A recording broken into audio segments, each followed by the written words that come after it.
going on? Just hosting a podcast. What's going on with you? Not a whole lot. No, that would be. I find that hard to believe. Where are you at right now? I'm in my apartment in Uptown, Dallas. Oh, okay. So since we graduated, you've moved from Augusta, Georgia, to somewhere Massachusetts, to somewhere in Dallas. So you missed one. Interned in Georgia. Mm-hmm. Then I was in Wichita right after school. Oh yeah. So Wichita, Kansas, for over a year, and then from there to Boston, and then Boston or wherever outside of Boston. Yeah, no, you were not in Boston. You were like what, in Lynn? No, I was in Malden. Oh, even worse. Yeah, it's pretty bad. But we were working up in Wilmington, so like if I lived anywhere near Boston proper, it would have been abysmal to commute out there. It was already bad enough, but yeah, and then came down here summer of, that would have been 23. Okay. We graduated in 2021, in case you were curious. Thanks for the reminder. You're welcome. But I'm trying to think when the last time we hung out. In Boston. I saw you. It would have been in Boston. It was at the Sam Adams Brewery. Brewery. Yeah. That was it. I think that was the last time. Because it was us and like Leon and whoever else. Or who were we with? I don't even remember. People that I worked with. And then I had coworkers there too, and I think we just like split off or whatever. Yep. Yep. And then when did you leave Boston then? So I left Boston in 2023. So I was only there for like 2 years. And then I moved to San Diego, then to Colorado. And I've been in Colorado since. Yeah, I didn't realize California was in there. So yeah, it was a blip. You left in Boston. What'd you do in Cali? That's what I was doing in California. Wow. Okay. Yeah. So I didn't realize it was the same company. Yep. Yeah. So it was a brief stint there, just a few months, but yeah. And then straight to Colorado to be a cowgirl. That is true. That is a fact. But yeah. That has been how the trajectory went. But anyways, so Max, how do you want to introduce yourself to the audience here? Well, what all are you looking for? So I'll start with this. So Max and I met in college. Max and I both majored in mechanical engineering, and we didn't really have any classes. Well, our very first engineering class was together, MME 101. I saw you around. Like, engineering at Miami is not that big. And you know all of the other mechies, if not all of the other engineers. And so we saw each other a lot. I don't think we ever interacted until Emma pledged to Gamma Phi. And then because you and Emma were friends, then we ended up talking.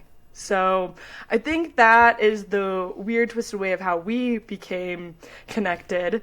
But then post-grad, Max is still an engineer, has moved across the country a few times, and is currently doing fill in the blank, Max. I guess all sorts of different stuff. But I originally went to Wichita, Kansas for Cessna Beechcraft as part of Textron. Went to flight school while working full-time. Started a couple of companies that same year.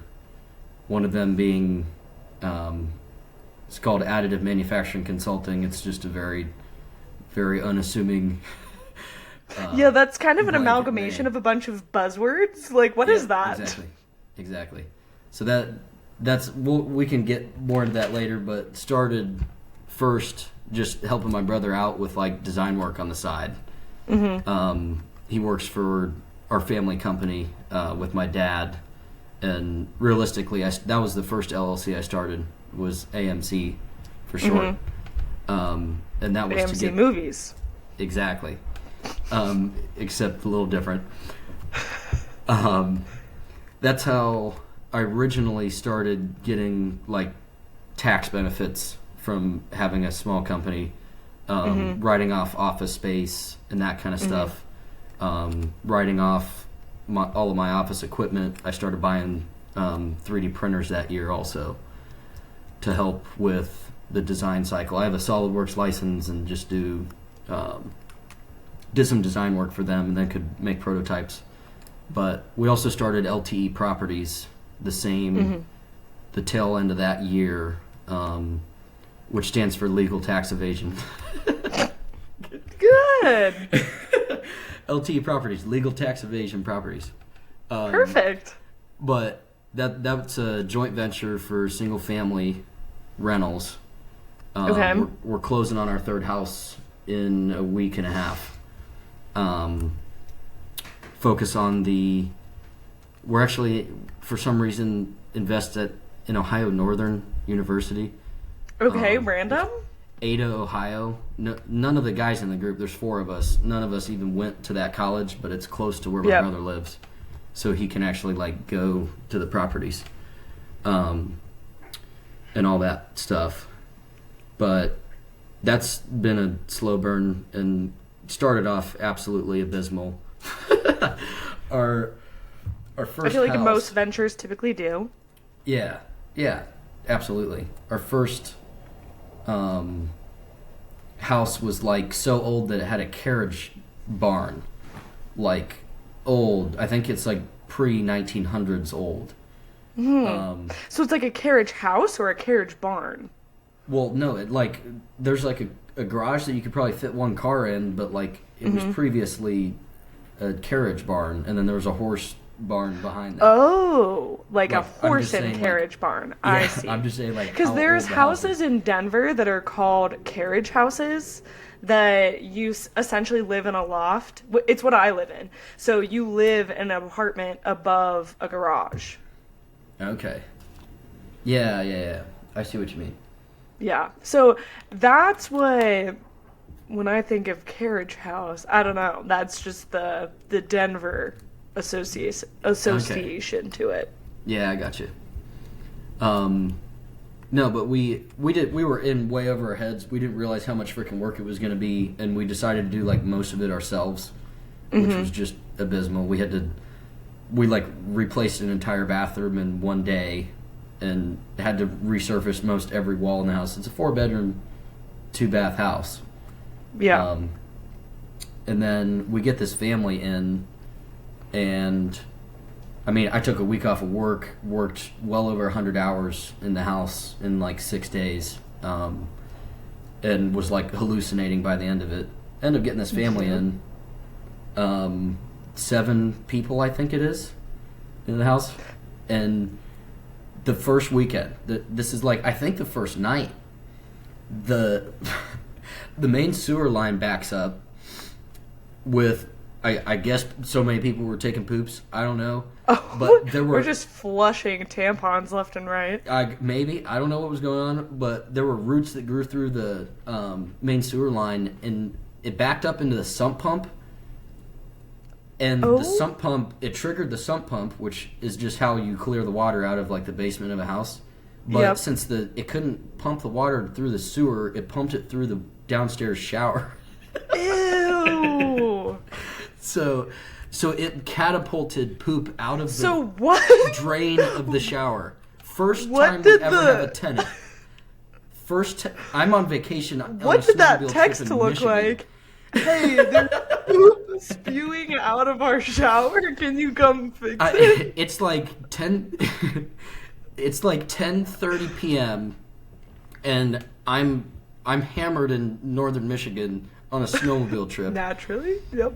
Naturally, and get a text from our tenant. It's the wife or whatever. Their first weekend there, and it's like, hey, we have a problem. Great. And I was like, yeah, it sounds like we have a problem.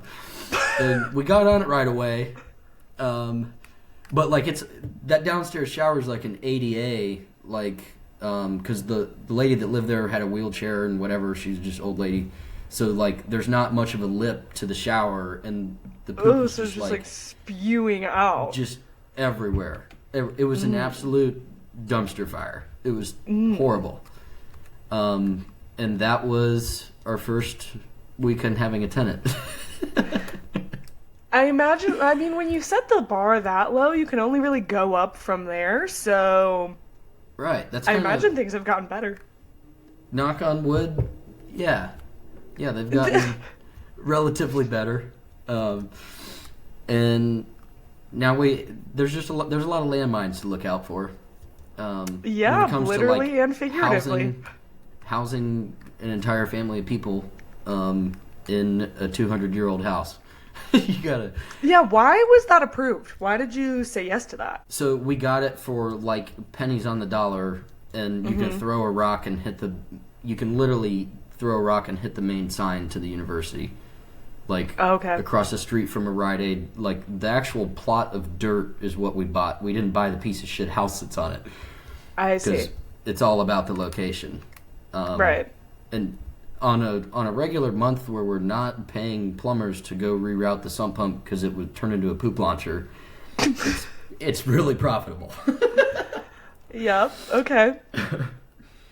So is the family that's living there a family that's a part of the university, or are they just a random family? They... Or are you not able to disclose that information? I don't know if there's a reason why I wouldn't be allowed to disclose that. I don't think have affiliation with the university. Because it was a weird timing that we brought it online. Like, it didn't match up with the schooling cycle. And we moved them in like February or something. So we were just trying to cover our vacancy. Dang, if the university wants to buy that, you could sell that for a pretty penny. Yeah, if they would actually want it. I don't know why they would want it. The land to expand the university? Yeah. Even if it's just for parking? Yeah, that's true. It's probably worth more as a parking lot anyway. No, honestly, there were people that I knew in Boston that would buy parking spots. Not buy real estate, they would buy parking spots. And they would rent the parking spots. And it was like, I don't know if you ever looked into renting a parking spot in Boston, but it was like $300, $400 a month for like just something that's on the street.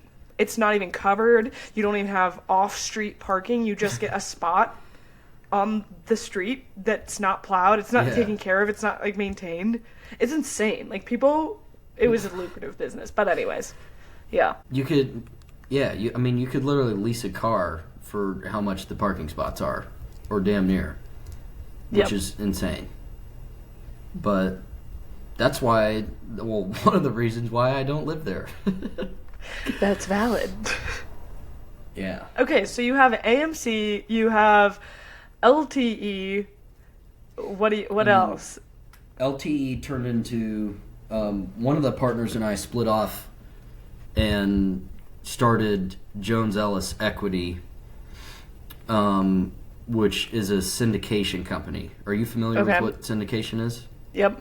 In real estate? So we joined a couple of mastermind groups and just this big network of people, and like an educational mentorship called the Michael Blanc program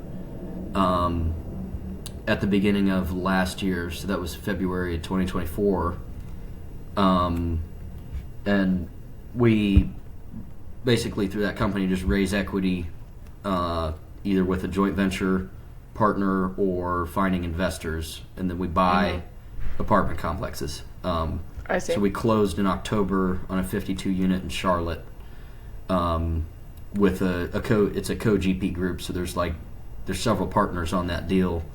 But we brought a decent bit of equity into that transaction. So where are you getting the capital for this? So we went out to what? It's just interesting. You have 3 businesses, and then you have to allocate capital to each of them to get them off the ground. Yeah. Yeah. So, yeah. Well, I first raised money through LTE by like bringing these guys together, and I actually tried to buy a condo in it was somewhere near Boston, not maybe up in Reading. Okay. Or like Melrose or something. There was this condo that was actually going to be a good Airbnb. I was going to live in it for my year and then Airbnb it out. And there was... My grandma had passed away and left money. It was like 10, 20 grand, nothing crazy, that I was going to use to buy that condo. But my mom told me it was stupid and kept the money from me. Is that legal? And that was the reason. I don't know. It probably isn't. But it pissed me off. So I said, all right, I'm gonna double that amount of money, and that ended up becoming our first down payment for the first house in Ada. So that's like I raised money through partners for LTE, but still had to buy in with my chunk, which was like 10 grand. That got that up and running, and now we'll do capital calls when we acquire another property here and there. Do you feel at all like you are a part of some sort of like large scale or small scale community of investors or purchasers of land? I don't know what the term really for that is, but like almost like a pyramid scheme of like, here we're gonna join this group of people and convince them to also join, and then we're gonna buy all of this property and then make this money. I mean, does it feel like that or no? Are you calling syndication a pyramid scheme or real estate in general? Real estate in general, because I know plenty of like private equity firms or venture capital firms that do syndicates, but those are normally just on like one or two deals. It's not on like a long-term partnership scale, if you know what I mean. Right. And they have a horizon too. If you're bringing in investors, which I don't even know how many investors we brought in, maybe 12 to 15 people for our chunk of the equity that we raised on the deal in Charlotte. You can't sell the deal because it's like selling shares of stock. It's just on a private market. It's still regulated by the SEC.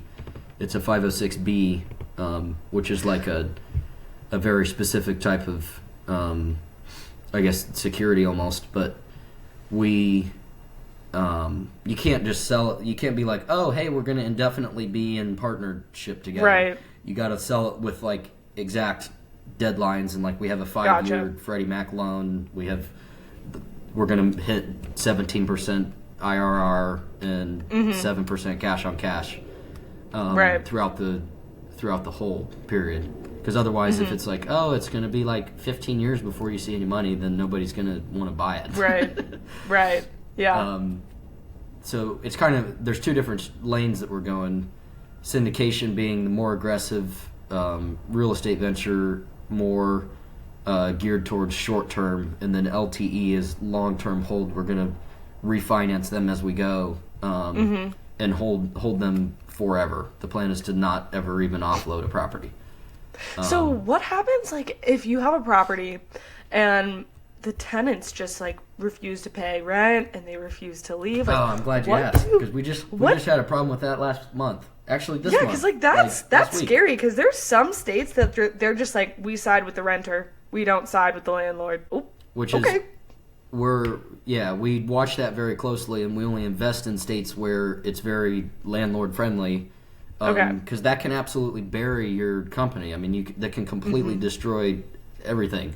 So it was the shit show house. It was literally the poop launcher. Yeah. They just paid a few days ago, and so they were 2.5 weeks late on rent, and we were like, we had a group call, and it's like, guys, what the hell are we gonna do here? Because we just hammered them with late fees. My brother's the main interface for them, and or like the property manager, I guess. And the lady texted him and was just like, "Hey, sorry for the inconvenience, but like we had 2 weeks off for the holidays, so we got to wait until the 16th or 17th to pay." You think that like if and you it's know like, the holidays are happening, you would like it's not an inconvenience. Like, yeah, like we have grounds to evict you, and you're just telling us it's an inconvenience. Yeah. What are we talking about? So was this their first time being late on rent, or is it a recurring it's technically thing? their third time, but not. They've been within the 3 to 5 day window, which we don't give a shit about if it's within the 3 to 5 days. Yeah. Of the start of the month. But like if it's 17 days, that matters. How much do you charge? Like, is that written? Like, who? Okay, first of all, did you just go to ChatGPT or something and say draft up a lease agreement and include these terms? Like, what did you do? No, luckily we have the group has a family connection to a contracts lawyer who's done all of our legal stuff. Like, we definitely had lawyers look through that. I mean, you always have to overpay for accountants, overpay for lawyers. Like, yeah, you want those to be the highest, like, the best people that you can find. Obviously, right. That's why we have one of the partners is a CPA, and then we have an external CPA always watching over what we're doing. Obviously, we're writing things off because the company's called legal tax evasion for a reason. Right. But we're doing it legally. I don't want to go to jail or get audited because it'll be expensive. And right. Right. And I'll go to jail. But, so yeah, that's syndication. Now we're working with, I mean, in Dallas is insane for real estate. So right.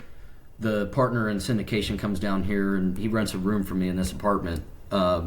And we go to these meetups where, like, our network now is international. We have a mentor in India, from Japan, from Nigeria, from France. Like, it's insane. We were talking to guys from Albania about where Jared Kushner is going to develop on the shores of Albania, and this other Japanese American guy was pushing. Japowder is what he calls it. Japanese powder, like yeah, it's insane. Yep, it's insane. No, it's like one of the best places in the world to go skiing. Yeah, and he syndicates resorts there, and just absolutely insane. Like it's so cool though, just walking into some of these events and all that stuff. But it's really like. So do you think your newfound passion is then in real estate, or is that just something you do part time while you're looking to get AMC off the ground, or the secondary or tertiary part of LTE, which is the 3D printing? Or secondary part to AMC.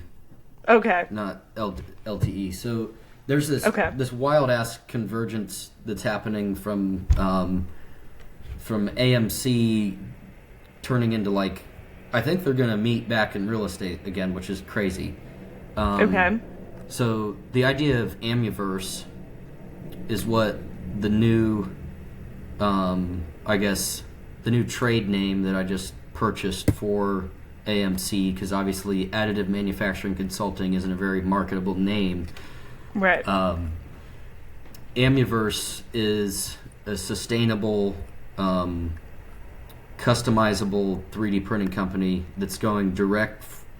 It's connecting manufacturing and prototype engineering directly to consumers, where it's shifting the entire scope of the company. Originally, I wanted to approach businesses and try to, like, bring out the old school companies and say, like, look, 3D printing is going to revolutionize how you prototype.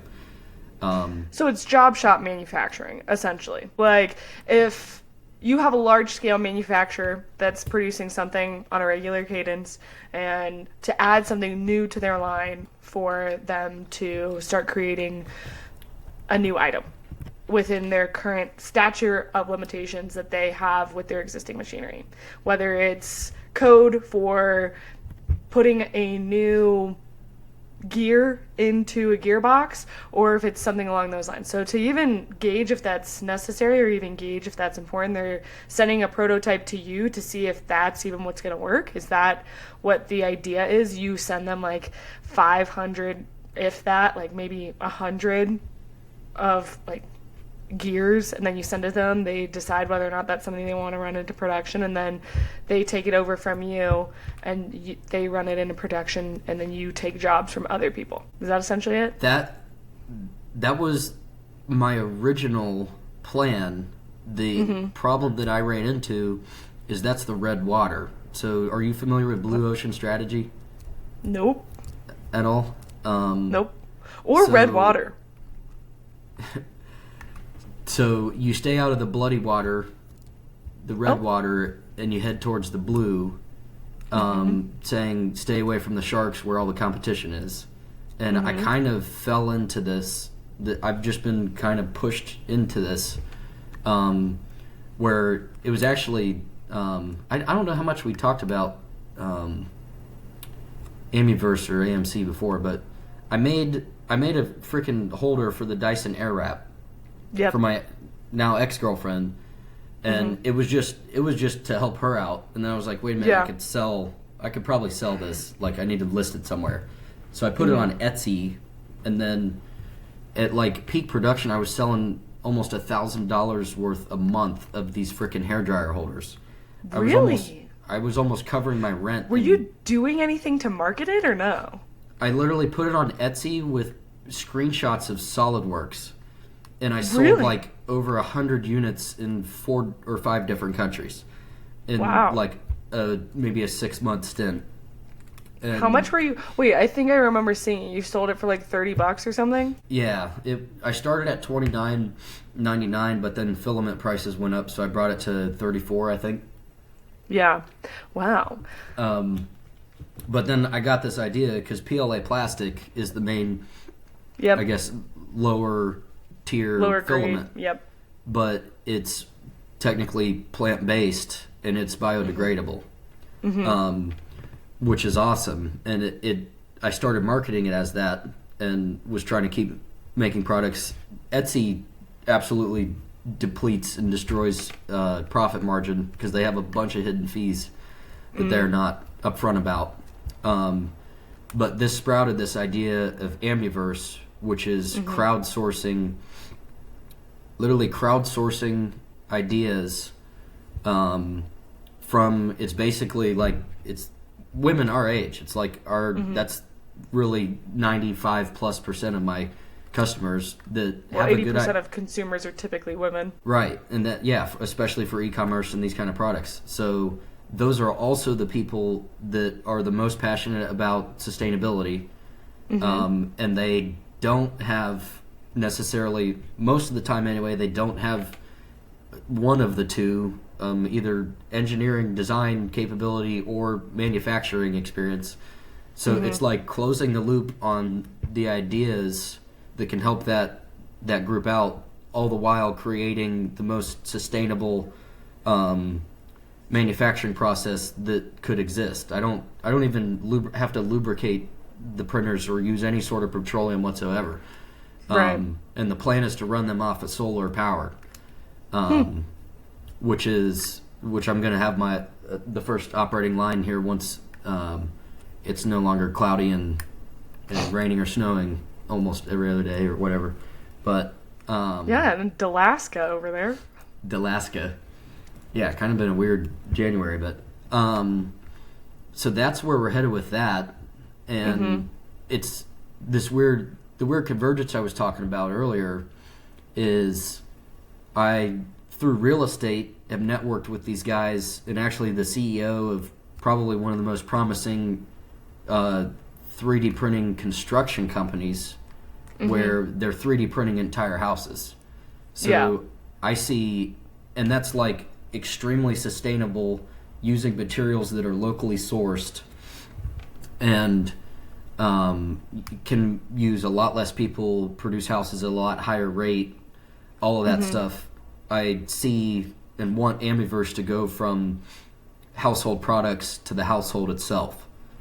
So we're gonna iterate until one of these products blows up and hopefully goes viral or whatever it is, as long as I don't like get evicted by just running a manufacturing center in my apartment.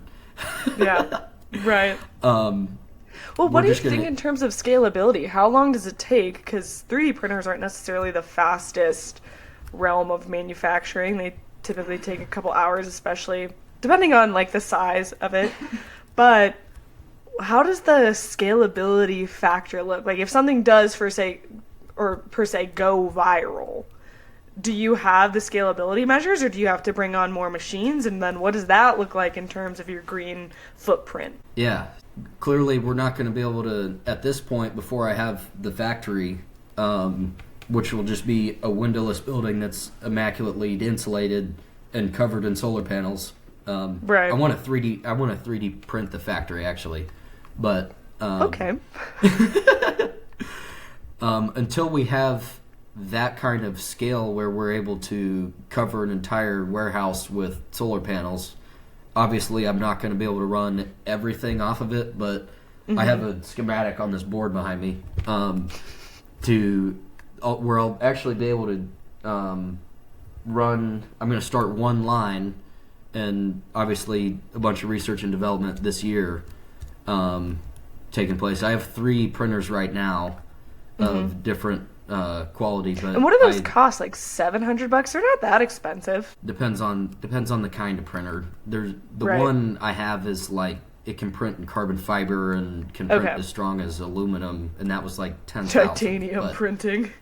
But that was more geared towards the previous scope of the company. But the other good part of going the PLA route, which is the lower grade filament, is that we're able to. I mean, there's not crazy strength requirements for a laptop stand that can hold your laptop vertically, or I made a guitar mount for like the wall, that kind of stuff.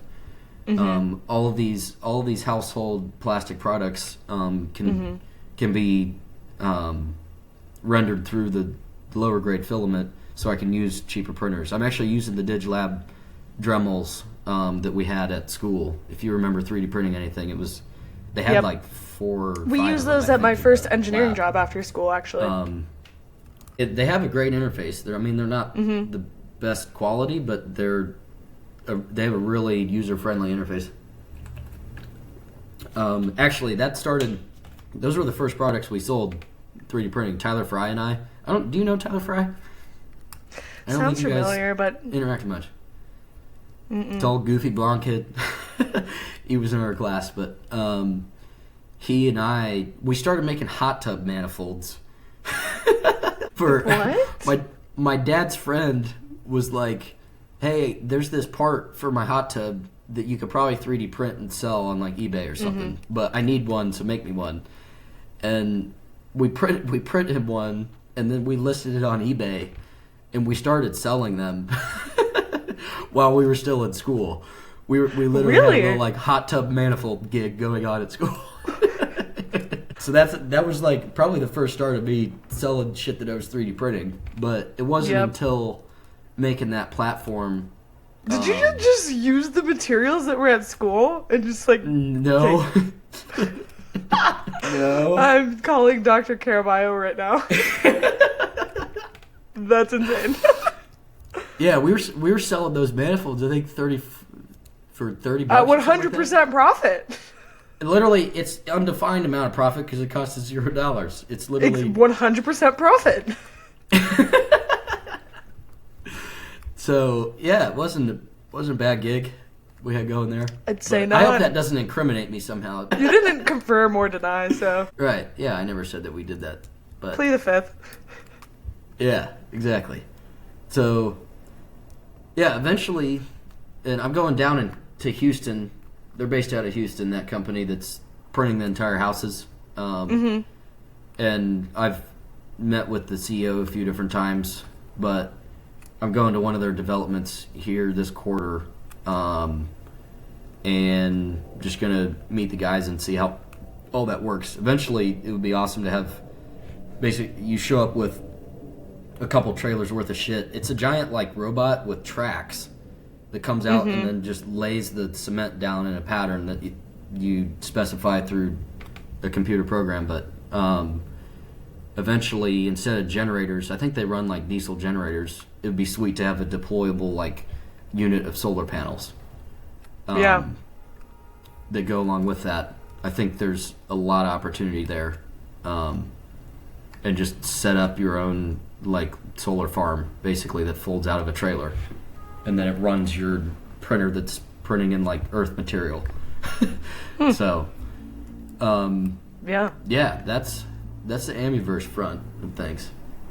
But I just can't wait to get away from my W-2. Yeah, I resonate with that. So like I was saying, I left my corporate job to go and work on the ranch to figure out what I really wanted to do. And in doing that, because I've never really talked about it on the podcast, it was pretty much just like, I'm leaving corporate America to go and do something for myself, which it was, 100% it was.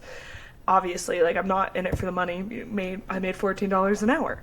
But there is where I realized that you can have a life outside of the rat race that is confined for you and outlined for you from the time that you start school, like elementary school, kindergarten, where people are constantly asking you, what do you want to be when you grow up? And you automatically give them the response that gives the most oohs and ahs. And you tell them, especially as a girl, oh, I want to be a mechanical engineer. And they're like, oh my gosh, you're so good at math. Blah, blah. I'm like, no, I'm not. I just like work hard. That's really all there is to that. And it became like this chronic cycle of, is this even something that I want to do? And I just remember I was in my office in Boston and I was sitting there and I was like, this is not for me. And I had flown back and forth between San Diego and Boston a couple times, and on the flights I'm just like, is this really what I want to do with my 20s? Do I really want to fly across the country for this company that won't even promote me? Like, is this, like, why do I want to do this? Why is this something that I'm led to believe that I want? And it was a sizable paycheck, but at the same time, like, I was happier on the ranch. Not to say I don't prefer a good paycheck, but I think that we have gotten so lost and so convoluted in, like, what there is to expect out of yourself and out of life, because we realistically do need people to get a W-2. We do need people to come and pick up our trash. We do need people to work at restaurants. We do need people to work as engineers, but, like, I don't want to do that. Hello. So when I was on the ranch, you meet people from all walks of life. Like, I met entrepreneurs there. I met people that were photographers there. And that's just staff. That's just other people that are working with me. Not even like the guests that came on that were like wealthy, affluent CEOs. This was literally just people I was working with. And it became so clear to me that there is no path. Like, the thing that you are fed in elementary school, high school, college of like, there is a linear trajectory of growth. There's not. Like, not anymore. There's not. I've changed my job 3 times and my career 3 times. And I've got a 20% increase in pay every single time I left. And I basically started over. Like, I had become an entry-level position every time I moved companies. How does that make sense? It doesn't. And I just realized, I was like, I don't want to be a part of whatever game this is. I'm going to play it because I have to until I figure out how to give legs to things that I'm actually passionate about and get walking. Because what's currently going on isn't fueling me. And what I've come to realize is not fueling a lot of people. I listen to this podcast called How I Built This. Mm-hmm. Have you ever listened to it? Yep. Great podcast. And there was Guy Raz was interviewing the CEO of Bombas Socks, which, like, sock company, great, cool, like, sexy industry. It was needed. It's very profitable and successful, but he was like, young people have it figured out. They realize that they don't want to work for money. They want to work for passion. And I was like, that's exactly where I'm at. So I'm currently trying to figure out how to work for passion. Last week I went skiing and I was on the ski lift just next to these 2 older gentlemen and listening to my audiobook called This Changes Everything about climate change, yada, yada, yada.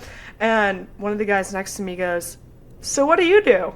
And I was like, oh, I'm just here skiing. And he goes, no, like, what do you do for work? And I was like, well, I was a manufacturing consultant, and now I'm currently working in, like, clean energy for the state of Colorado. And he was like, manufacturing consultant? I could use your help on something. And I was like, okay. And he goes, yeah, look me up when you get home. My name is blah, blah, blah, and you can find me at blah, blah, blah. And so I looked him up, emailed him, and I was like, hey, if you want to meet, like, I'm happy to give you consulting. And he is meeting with me tomorrow, and I'm going to send him an invoice. Oh, really? Yeah. Jeez. Gotta start somewhere, man. Like, I'm gonna start running a business. Did he have, like, details for you? Like, what he was doing? It is a preliminary design. He is looking to bring product off the ground for wrought iron staircases. And so he essentially just wants to figure out how to start that process of bringing a new product to life. So pretty much just being a product manager. Yeah. And consulting on the ground up of a new product and what gates you have to meet and that sort of stuff. So it's like pretty standard stuff, but... Wow. Yeah, I mean, that's the craziest thing about networking is just treating everybody that you meet wherever you're at like somebody that could mean something in the future, you know? Yep. And that's a place where I really screwed up, and like I did not network well in college. I feel like I could have done so much more there. Yep, same. But it's just something that I didn't give a shit about at the time. No, in college, I knew I was good at networking. I knew I was good at talking to people, and I knew I was good at, like, keeping them in my pocket. But the thing that I was so bad at in college was leveraging that. I felt like it was cheating. I felt like if I were to leverage a network connection that I had, that I was somehow playing into like some hand of nepotism. And I was like, I'm not doing that. No, I'm not doing that. And so I didn't. I didn't do that for internships. I didn't do that for jobs. Like, it was the biggest waste for me. Like, I was good at it. I had connections, but I didn't choose to act on it or use it. And it was the weird, like, why did I do that? I'm not sure. Yeah, I did a very similar thing, I feel like, and there's just, it's like a multiplier. It's like a force multiplier to use your network to your advantage. I mean, in any freaking circumstance. Yep. Across any type of even personal life or business. It's like mandatory. Yeah. But just back to your point about the corporate clogs, man, you hit some pretty good points there. I feel like the system is meant to just generate people also. There's a huge part of it that's like we're generating people that want to get the great grades, and like failure is treated like some taboo thing that would never should never happen and whatever, but like the greatest lessons and the most learning ever comes from when you get punched in the face. Like or run into a tree. Or when you run into a tree. That was a good segue. But like failure is, there was a guy at a meetup I was at just last week, I think, that was like, it's like, don't treat failure as not an option. Failure is necessary. Like, it's literally a part of the process. And people are so freaking scared of failing because we're taught to just go to school and get good grades and do this and that. And the one that messes up the least is going to get the best grade, and you'll get your participation trophy and your freaking cookie or whatever. Yeah. But you need to fail. You need it, like that's how the brutal lessons happen, but that's literally the key point, or like the cornerstone of all of entrepreneurship. And I feel like that's also, so for me, I've been trying to get this podcast off the ground for like 2.5 years ish, because I've been afraid. Like, that is simple as that. I've been afraid to fail. So, like, I haven't been contributing my 100% because I'm like, okay, well, if it does fail, I know I wasn't contributing my 100%. Like, if it does fail, it's because I wasn't contributing what I know I can. And for a long time, I was like, I'm just not going to do it. I'm not going to do it. I'm going to only half-ass it. And if it takes off, then it's meant to be. And then this year, I was like, I got to just be cringy on social media. I have to just start posting, and something's bound to catch. Like, that is, and I've started learning so much about marketing, how to market yourself, how to market a narrative, how to just market yourself. And I would have never learned that from an engineering job. I would have never learned that from a consulting job. No.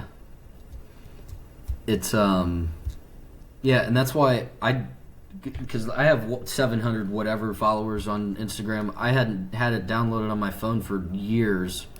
And I realized for all of these plans that I have for this, even just this year, the rest of this year, like, I need to reconnect with these 700 people that I've just completely neglected. And, like, I've had problems with vulnerability and feeling vulnerable by posting anything on Instagram, whether it's relationships or whatever. I just wanted to keep everything off of that. But, like, that's a huge, like, place for me to grow also. I think I have a consultant I'm working with for branding and marketing that's hopefully going to help me with Amiverse here in the next 2 months. But it's like I'm going to probably put my face on it. We were trying to decide, like, do I let the company live on its own, or, like, do I just start hammering it, like, and be the face of it? And I think I'm just going to have to be the face of it. So it'll be interesting. If anything, it'll be a cool social experiment. And that's the fun thing, though. Like, you just said failure is an option. Like, if that doesn't work, then just don't do it anymore. Change your motive. Change what the branding is. Like, reinvent. Yeah, and I mean, the company's already changed like 100 other times, so we're just going to keep going until something freaking works. And it's just proceeding through the failures. You gotta run into your trees. Yeah. All right, should we back up and should I tell that story? Please. So that was our beginning of our junior year. Because we didn't have classes together junior year, maybe. But you had to have seen me because you took that freaking Snapchat of me, right? We were taking one class together. Was it Dynamics? I think it was Captain Clark's class. Captain Clark. What was that? Engineering methodologies or something like that? Was that fluids? No. Fluid mechanics?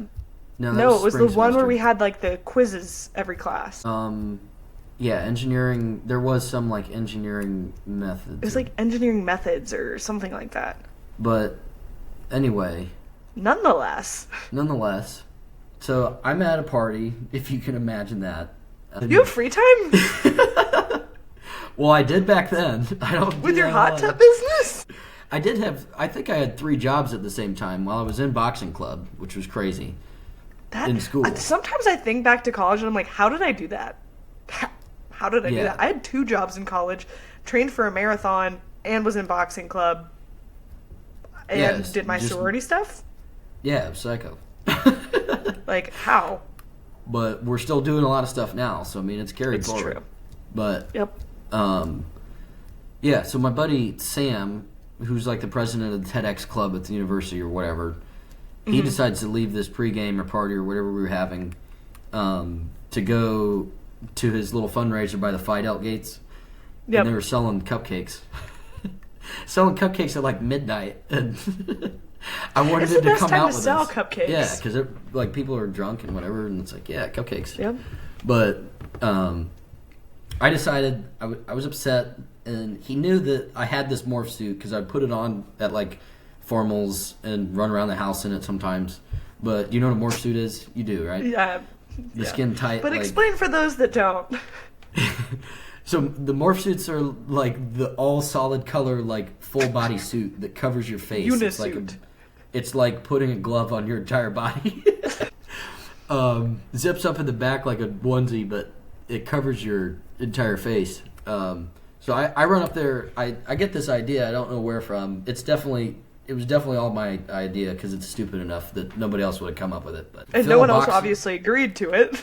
Right. Nobody would actually do this but me. But I fill a box of water balloons and run uptown, which was pretty far from our South Elm Street house, to just be running through the alleys with a morph suit on. Yeah. And I like hide this box back in the woods by the trees towards the library there, and then I run out with a handful of water balloons and just pepper my friend. I hit him. He's like wearing a blazer and stuff. It's like kind of a nice event, and I just started throwing water balloons at him and get away the first time. Nobody chases me, and it's coming back for the second round.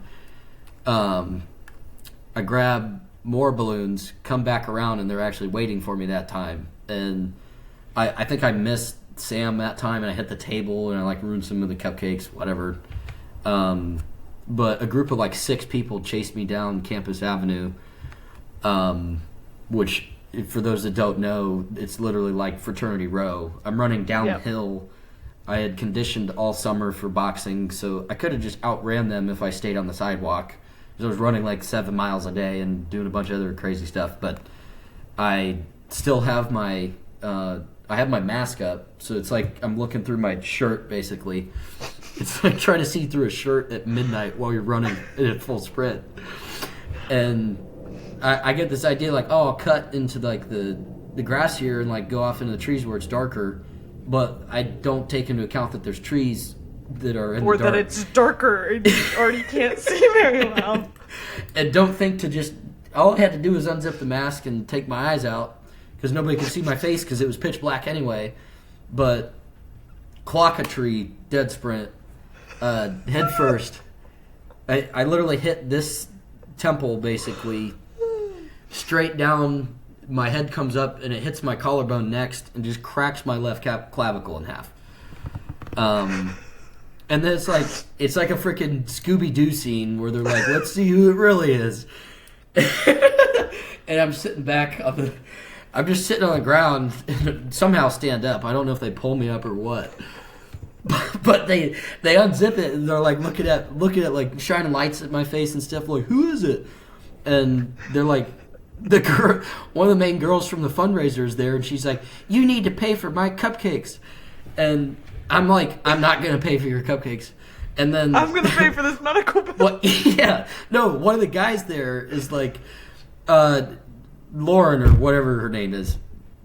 Just look at him. Like, he's been through enough. Like, let him go. Because I was bleeding out of my head, and they didn't even know that I had just broken my collarbone. So they just find you, like, toppled over in front of the tree? Yes. And somehow I didn't pass out, but it was like I was doing neck exercises and shit for boxing. Like, yeah. So I think that's the only... I should have broken my neck or been paralyzed. Like, I hit the tree so hard that it literally... Like, head first, my head came all the way up to the point where it was able to crack my collarbone still. And turn around and the cops show up at the fundraiser, and I just put my mask up and ran all the way home. Even after you broke your clavicle? I ran home, away from those people. Yeah, because the cops were there. Did you know any of the people that were there unzipping your mask? I didn't know what planet I was on. There's no shot that I knew any of those people. And my buddy Sam is like trying to act like he doesn't know me. He's still back at the fundraiser. Like, I don't know who that is. He knew exactly who it was. But I get back to the house, and there's one dude out of like the 9 that live there or whatever, and I'm like, hey, can you like help me out here, dude? I don't think I can unzip this. Dying. And he's just like, he looks up, he's playing Battlefield or something, he's like, you look fine. And then I was like, no, like, you need to come check this out. And he's feeling around, and he's like, for some reason doesn't find the break, and he's like, no, I don't think it's broken, like, you just hit your head really hard, whatever. But then I go up and I'm like showering, and I'm feeling around again, and then I vividly remember getting to the break and feeling the two pieces separate. And I just started screaming because it was just excruciating, because the adrenaline started wearing off in the shower an hour and a half later or whatever. So where'd you go, Macaulay Hyde? Yeah, kill him and hide him. We went straight to Macaulay Hyde. That's insane. And I'm like, Ryan, dude, you gotta drive me to the hospital. And he was like, no, dude, you're fine. Let me finish this game of Battlefield. No, Ryan was really good. Thank you, Ryan. And he drives me to the hospital, and I'm standing there, like, obviously my arm's fucked up, and the lady's like, Fred, she calls the security guard, can you get this man a wheelchair? And I'm like, why do I need a wheelchair with my arms broken? And she's like, honey, it's because of your head. And that's where, my head's starting to swell, and I'm bleeding out of my fucking face. And I'm like, why do you think I need a wheelchair? And it's like, dude, because you're about to like pass out. Like you have a brain bleed. Yes, that's what we thought was happening. Like that's what should have been happening. I don't know how my head is that hard. Like that's so funny. No, so I woke up the next day, arm strapped to my body, and yeah, it was not good. What did you tell them, like, when you were in the hospital? Like, what happened to you? I don't remember what I told them. Truck? I just remember them being like, you need to tell us if you've been drinking. I was 20 at the time. And I had stopped drinking for a couple hours, but I was not blowing zeros. Like, because I was hoping to have enough cardio to be able to run from the people. Like, this was all premeditated hours out. Hours in advance. And I never disclosed that I had been drinking because I knew they were just going to go try to screw me over or whatever. Yeah. But they were more worried about, like, trying to figure out what was in my system, probably for, like, health reasons. 100%. Than just to get me in trouble. But I was always worried about that. But, yeah, then I went career fair, which was, like, 3 days later. So I walk in. I remember that. Did you see me at career fair, or was it just I like saw you right after you went to the Textron booth, and they gave you an interview. Yeah, so the whole reason... And I was about to be like, if they give him an interview and they don't give me one, I'm going to be pissed. It was literally... The whole reason why I got a mechanical engineering degree was to work for Ford Motor Company. What? The whole time. Full stop. I was going to Detroit. I was going to work for Ford Motor Company. Why? Since I was 11 or 12 years old, that was the goal. And I walked up to their booth. I walked up to their booth looking like I just crawled out of a sewer.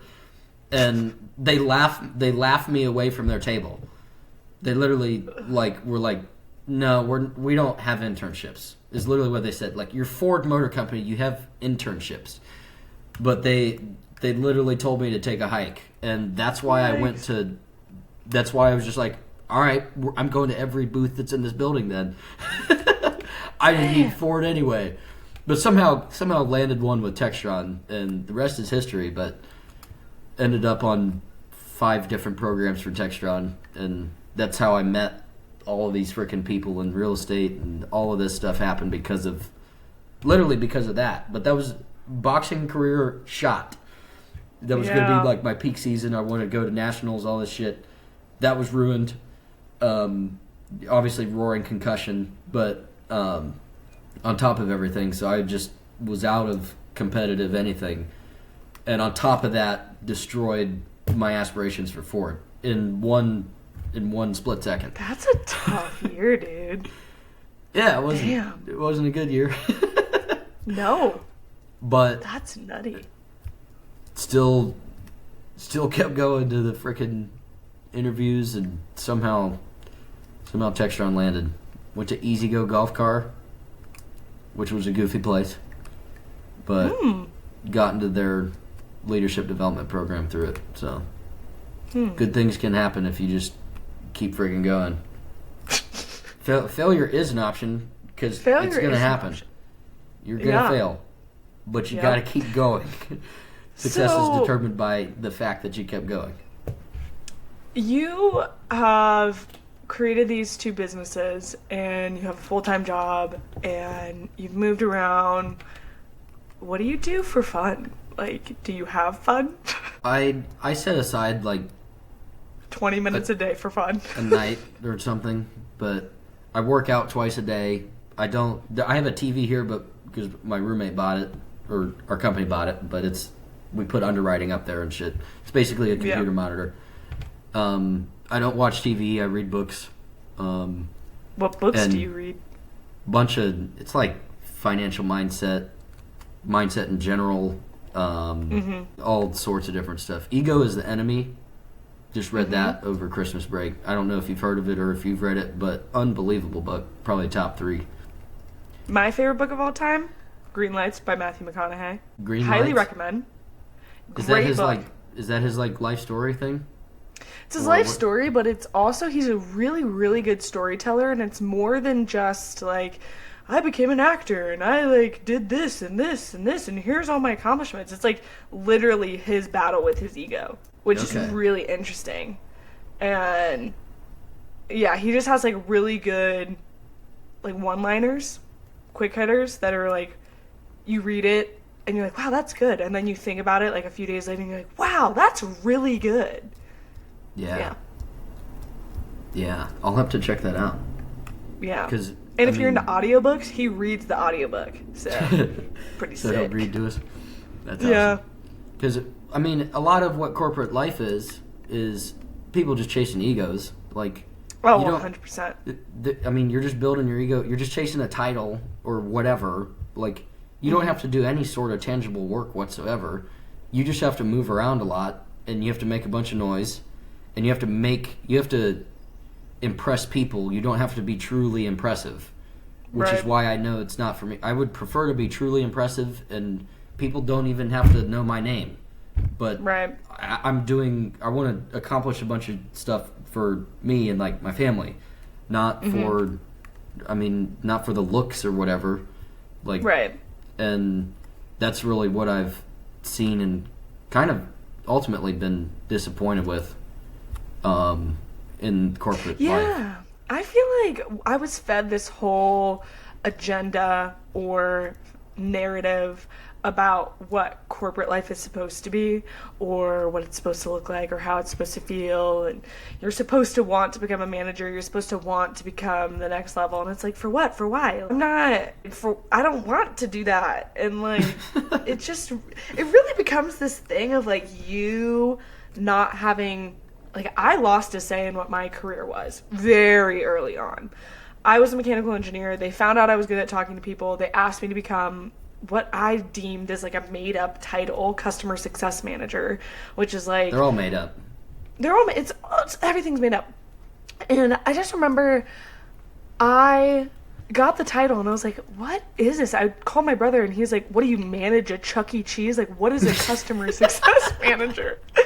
And you look it up and it's like this really renowned term for like tech and innovation amongst like tech startups. And it's like, what is happening? Like, what am I doing? And I just really vividly remember sitting down and being like, I'm really giving up being a mechanical engineer to be this because they told me that this is what I should do. And I did it and changed the trajectory of my life for it. I guess I'm not mad about it, but it's just like, I thought one thing, I did another thing, and they asked me to do something else. So you kind of just do where you're dragged to. Right. Yeah. That is wild. It's just everybody. It's just like cookie cutter talking about how many hours you work. Like that's another part of the criteria. Like this is the cheat code for corporate life. Talk about how many hours you work. Make sure you have visibility to leadership because you're moving around and you're talking to people a lot. You don't actually have to be doing like deliverable work by any means or by any means at all. You just need to have people see you talking and doing things. Make sure to copy them on the emails, and then it's like the classic like late emails or really early morning emails. Maybe on the weekends, so people know that you got to let people know that you were working on the weekend. Yeah. But it's like, why do I want to work on the weekend? I don't. Nope. If that's what it takes, no, thank you. No, I really don't. I mean, I'm just going to have to for the time being, but the goal is to work so hard now that 10 years from now, all of it's automated and people are hired and in place and we get to do whatever we want. But it's different when you're doing it for you. Like, completely. The drive is completely different. Yeah. Like, the way that you're working and how you're working, like, taking a week off of work to go and work for yourself is different than taking a week off and then still working for your company that you get a W-2 from. Right. And, like, to the point where I was hallucinating tired and, like, had run out of paper towels trying to clean up this bathroom and scrubbing these tile walls and stuff. I think the old lady was throwing... This is how bad this house was. I think she was throwing her Depends in this freaking closet. And there was poop on the walls. There was old poop on the walls. And I had run out of all cleaning supplies and was on just the last stretch. Like, I had to finish this closet and the bottom floor of the house was done. To the point where I literally found a toothbrush and was scrubbing the freaking wall with it. That's insane. It was psychotic. Yeah. There was a clawfoot bathtub, which is like the old school bathtub. Oh yeah, I know what a clawfoot bathtub is. I have a Pinterest board. Okay. That was cast iron, huge, 400 plus pounds. It's like they had to have hoisted it up with a crane and built a house around it. And somehow we manhandled it into the hallway, but we can't get it down the stairs. So I said, get the sledgehammer. And you broke it? My brother's like, dude, you're going to break your hand. And I was like, no, watch me. We're getting this thing out of this house. And I literally smashed it with a sledgehammer to the point where we could take it out of the house. Because it needed to get out of there. You could have sold that on Facebook Marketplace for some good money. I know we could have, but we're going to make more money by having tenants in there. yeah, that's a good point. Give and take, I guess. Yeah. But anyway, so your fun activities, your leisure activities are reading and working out. Yeah, like I watch football when it's important. Ohio State national championship in 20 minutes. Notre Dame. Yeah. Well, no, OSU. But and yeah, I mean, I see friends like sometimes. But it's like, yeah, maybe reserve a night a week or something to hang with the guys.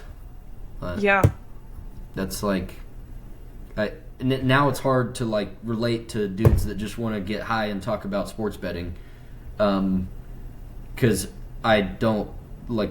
I'm thinking about our next acquisition, and there's a 32 unit in Garland that I want to buy with our capital partner. I want to buy apartment complexes and build manufacturing companies. So now it's like I just hang out with different people. I hang out with people 20 years older than me most of the time.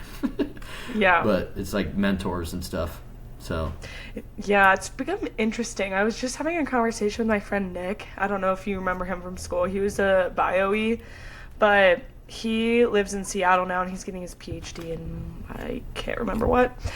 But I was like telling him I just moved to Denver and I'm not motivated to find friends.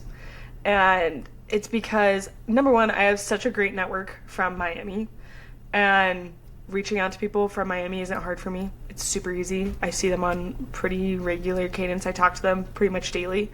And I have a pretty good connection with my family, so I talk to them regularly. I have a boyfriend, and we live together. With him, right? Yep. So I pretty much have my bases covered. And to me, I was having the same issues. I was like, I really have a difficult time relating to people that are my age. I don't drink anymore, which, like, that's primarily what everyone wants to do nowadays is go out and drink. Go out and drink and complain about their 9 to 5. And classic. I just cannot be, like, coerced into doing that. And so I was like, I used to feel like such an extrovert. I had to be around other people to feel energized and to feel sustained. And nowadays I'm like, I really could care less about making plans with people. I just want to like sit and build my influencing career, build my podcast, build my business, and that's pretty much it. It's pretty much it. And then I do, like, if I want to do other things, then I have my roommate, aka my boyfriend, to do that with. Yeah. And I do a lot of things on my own. I ski on my own. I work out and I don't work out on my own because he works out with me. But That's pretty much like I'm alone a lot nowadays. Yeah. And I mean, but spending time alone is not a bad thing at all. And I feel like it's like posed to us that it is. It's like you should feel guilty. Like, it's actually, I think, necessary. Like, it's a sign of like good mental health is to spend time alone. The people who can't do it at all are definitely like a threat to society. Maybe. But you and Milo, it's Milo, right? Yep. You guys met at the ranch? Yeah. That's sweet. Yeah. So when you asked me, you're like, yeah, talk about dating. I'm like, it's funny. I've never dated somebody from an app ever. Yeah. Never once has that happened with me. Because I listened to you and it was you and Milo's last podcast, and I was happy that you didn't order them on DoorDash or Uber Eats like the rest of our generation. It's that's a whole another topic of conversation, but we just don't connect anymore. And it's so funny that I'm saying that right after me saying that I don't feel like connecting with people, but we just don't. We don't connect with people. We're so segmented on the things that we do in our routines. Like, if you're getting on the bus in the morning, like, I used to commute on the bus in Boston every single day. And I made it a priority because I literally watched everyone do the same thing. They would get on the bus and go like this. And I'm just sitting there like, are we robots? Are we literally robots? Hello, let's have an interaction. And no one would talk to each other. Everyone has their AirPods in. And it was just like, if you want to go on a date with someone, you have to meet them on the app. You have to convert. And I'm like, no, I'm not doing that. That's insane. It's so bad. It is absolutely abysmal. But it's true. Like, that is, everyone has segmented everything in that capacity. And so the ranch was really a great spot because everyone was there because they wanted to be outside. Everyone was there because they want to be active. They like horses. They like nature. They like Colorado. All of that stuff. And so meeting Milo was like the easiest thing that I could have done. But if you think about it, grand scheme of things, like going and quitting your 6-figure job to work on a ranch isn't the easiest thing. So there's give and there's take with it. But like at the end of the day, being single in your 20s sucks. So sorry. Yeah, well, that's where I'm at, but no, I mean, it's like, it's so, I was so wound up or just confused because it's like, well, what, I gotta go to the freaking apps like everybody else, but it was actually at a real estate conference that it was Paul Hutchinson, who's like a billionaire, Sound of Freedom, was there, and he was like, guys, like, I met my wife at a charity event and doing something that I was passionate about. Like, you need to follow your passion and just literally follow your passions and everything else is going to fall into place. And I was like, oh, like, yeah, I'm not going to do apps, and I'm not going to just meet girls at bars. Like, nope. Because the wheels will fall off of those real quickly. But that's not where, like, and now, like, later in our 20s, we're looking to actually date for like a life serious partner. Yeah, exactly. Yeah. Like to find like a wife and a mother, not anything else. Yeah. Just like like a dance club girl. Exactly. Yeah, but it is, and I agree with that so much, and there's a lot to be said about that with people in general. Like, if you follow your passions, you'll find people that you relate to. And so I'm just like trying to figure out, okay, so if I follow what I'm passionate about, where are the people at? Where do I like mingle and mix in? Not necessarily like for relationship, but just for friends and like to continue bettering myself. Because I know I'm not the best version of myself, but how do I get to meeting people that are better than me at some particular facet that I want to be more similar to? How do I put myself in the same room as them? Like, where do I meet these people? Because all you hear when you're in your 20s is, yeah, like, you just go to work and then you go to the bar. Or you go to your Pilates class, you go to work, and then you go to the bar. Like, what? I don't no offense, I don't want to talk to the RN nurses of the world. Like, no thank you. I would like to talk to people that have like a little bit more passion and like are a little bit more interested in doing things, which is why the community on the ranch was so it was electric, because everyone had different backgrounds. Everyone had something that they were interested in personally. Everyone pretty much had their own brand going for them. Yeah. And it's like the same sort of thing as like the commercial real estate conference, or like being out on the ranch. It's like some just unique situation where people are going to be passionate about what they're doing, or like at least very interesting people in general. Right. Versus like going to Brick Street. Yeah. Because believe it or not, there is more to life than just drinking. There is. Yeah. Good for you for quitting drinking, by the way. That's awesome. Yeah. It is a lot easier than one would think it is. Especially when you don't really hang out with that many people anymore. Yeah. And you probably feel great literally all the time. Yeah. It's awesome. It's no so Sunday much healthier. scaries. No like horrible hangovers. No weird pangs of anxiety about like some weird thing that you might have said to a coworker. Like nothing. None of that. Yeah. Yeah. It's crazy. But yeah, being in your 20s is definitely a weird spot, because you have people that are getting married, you have people that are starting 5 businesses, you have people that like quit their job to go and work on a ranch, you have people becoming like C-suite executives, and like all this random weird, like you log on LinkedIn and you're like, what is a senior like associate to partner? What is that? Yeah, like the difference between, because my guy friends from high school, I'm going to the 3rd wedding. They have there's 4 kids among the 5 of us, and by July of this year, everybody will be married besides me.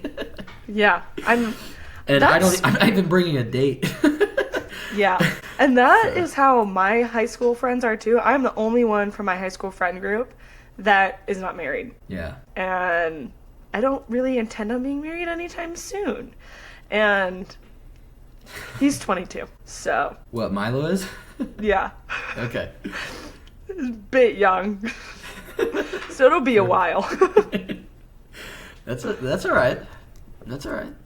But no, I will say, like, after following that advice from, I think it was Paul Hutchinson, like, I ended up, like, going on dates with this girl I met at that the same conference. Yeah.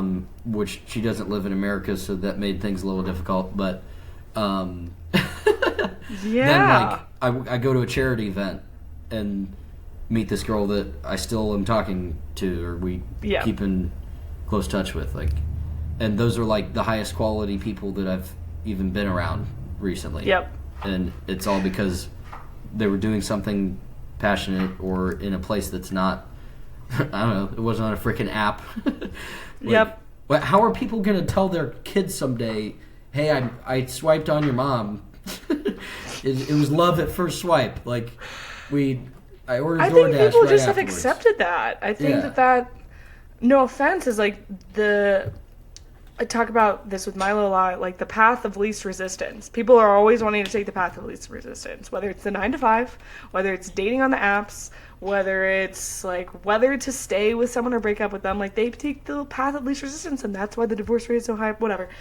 That's what the problem is with people, is we take the path of least resistance because it's easy, it's comfortable, and it's there. And you've seen people do it. Exactly. You know that it works or has proven to work, and that's it. They don't think much else of it. But like, this it's is like really autopilot. It's our generation that's going to have all of these marriages coming from apps, and it's like the divorce rate's are already like 50%. So like, what's going to happen here? Like, I don't know. I can't imagine it's going to do better.